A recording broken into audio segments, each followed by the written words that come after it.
We're celebrating 60 years of service to the hospital, to Huntsville, to the communities around, and we're proud of it. The Hospital Auxiliary is not just about fundraising. It is about fundraising. We've raised over $1.7 million in those 60 years. But we're also about service. And the services we provide in the hospital are things like chemo clinic, dialysis. We've just started something there. The day surgery, surgeon's clinic, and things even in the community, the Red Cross blood donor clinics. It's our auxiliary members who are involved in that. We began in November of 1955.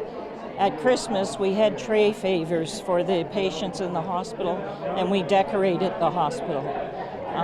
In the first year, we had the Sunshine Cart, which is the precursor of our gift shop today.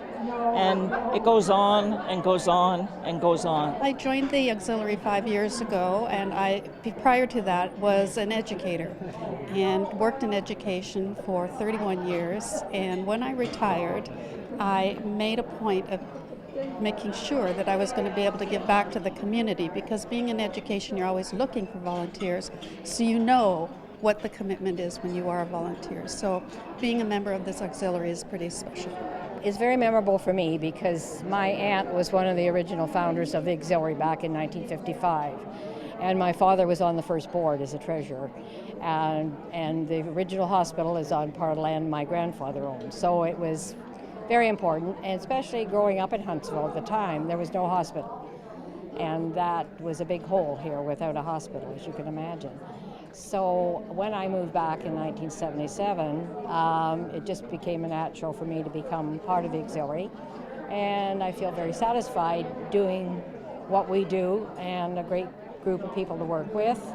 And the hospital is certainly very important to work for. We're always looking for new members, and as you can look around this room, you can see we aren't getting any younger. And we do need new blood, we need new ideas, we need the energy that the new people can bring. And I know a lot of people work when we have our, during the day we have our meetings, but there's still things to be done off hours that the younger people can do. And we more than welcome new members all the time.